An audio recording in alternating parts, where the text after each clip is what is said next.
In part 1, we used artificial intelligence to sculpt the ideal FPV flying wing, the Neuronaut NX1. In part 2, we ran a data-driven dogfight against a well-known platform, the ZOHD Dart 250G, and the simulation said the NX1 was 27% more efficient. But that was in the digital realm. Today, the sky gets the final say. 2 wings, same power, weight and overall setup. We will fly both designs and log an insane amount of data, and we'll find out if the numbers match reality.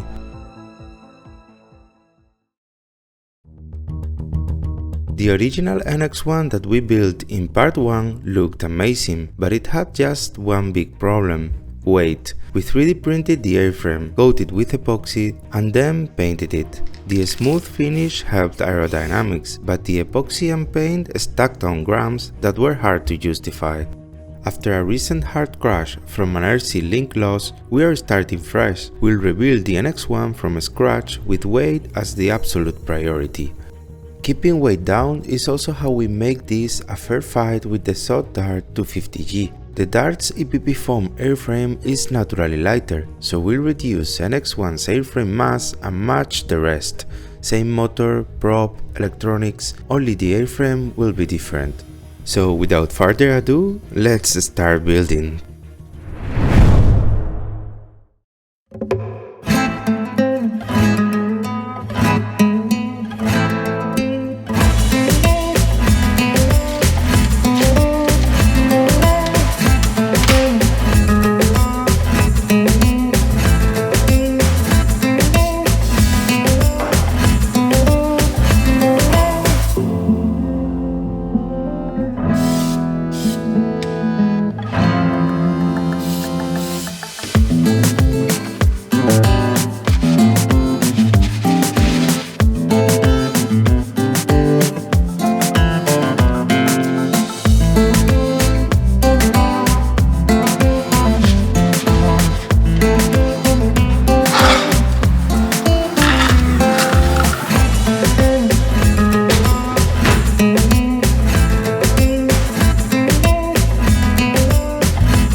With the main 3D printed parts assembled, it was time to install the threaded insert so we could screw on both the nose section and the wing servo housing.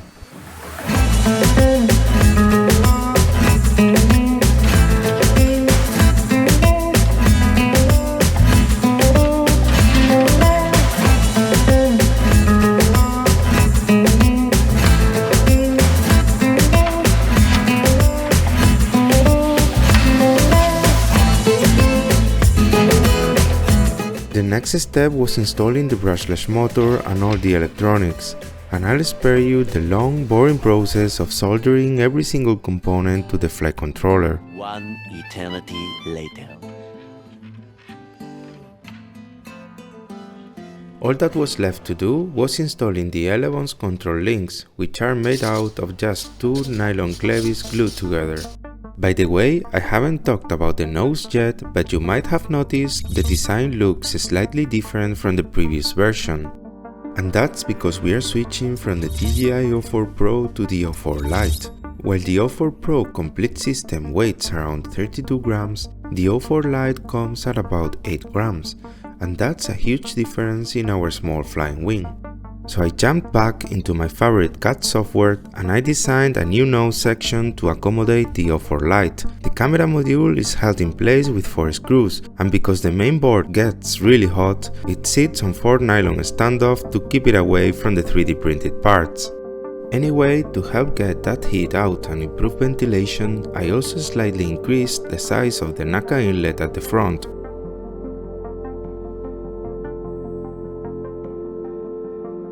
To be honest, I think we live in an amazing time. It still blows my mind that we can fit a full digital HD video system, an OSD, recording and control link in just 20 grams of hardware.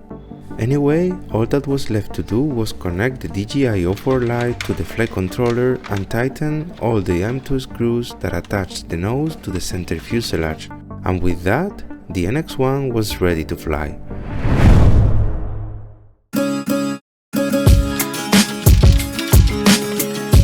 There really aren't that many modifications on the Dart 250G. The biggest changes are in the propulsion system, because in my opinion the stock setup is a bit underpowered.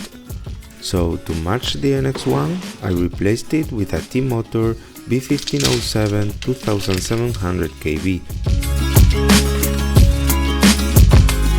and a 6x4 electric APC propeller.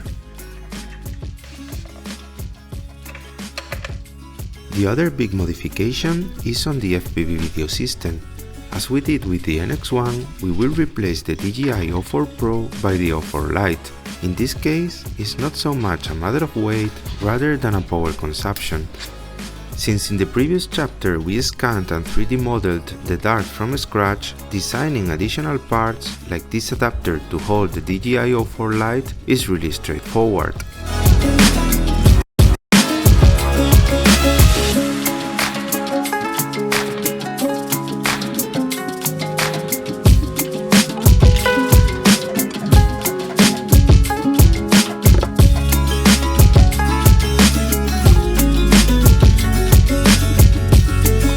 And here's the finished Dart. With both aircraft finally built and matched, the NX-1 and the Dart 250G are ready for an epic round of flight testing.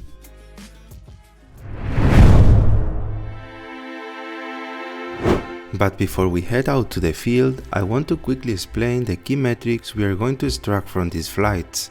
Let's start with the lift to drag or glide ratio. The idea is simple. First we climb to a safe altitude and then we switch off the motor.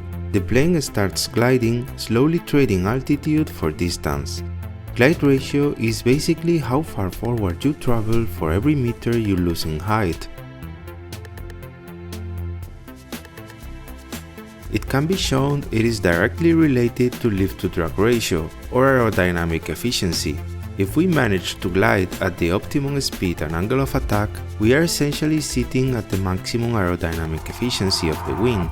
In the logs, we look for segments where the throttle is at zero, the speed is fairly stable and the plane is just gliding. Next, we'll also measure the maximum speed. Keeping a constant altitude and applying full throttle, from a straight line run we can see the top speed each aircraft reaches. In the logs, we look for those segments with throttle at 100% and no significant change in altitude. Loiter efficiency. This will be a fully automatic flight mode in which the aircraft will circle around a given point, holding altitude and following a constant orbit of 100-meter radius. That makes the plane fly smooth, hands-off circles of the same size every time. From those segments we can compare how each wing behaves in a steady turn and how much energy it needs to complete an orbit. Finally, we'll measure the overall energy per distance in watt-hours per kilometer. You can think of it as the fuel economy of the airplane. I could have done a perfect lap test at the optimal speed, but instead I'm using normal FPV flights with climbs, cruise, some turns and descents. So in my opinion, this is the decisive number, how much battery we burn on average to cover each kilometer in a real FPV mission. So now that we know exactly what we want to measure, it's time to leave the simulations behind, head out to the field and start collecting some real numbers.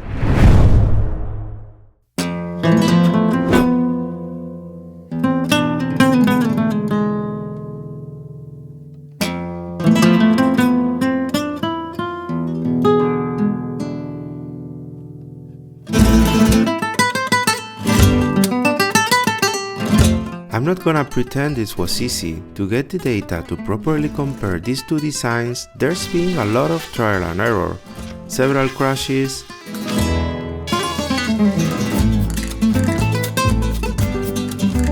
and even a mid-flight explosion. Yeah, this is the motor hanging and had to perform a power-off landing. The damage was pretty bad, but thanks to 3D printing, I had a new fuselage ready the same day, and the very next day I was back in the field testing again.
I ended up having a few hours of flights, which makes it impossible to analyze by hand. So to turn all those flights into something readable, I wrote a Python post-processing script that automatically reads the logs and spits out this table with the final results.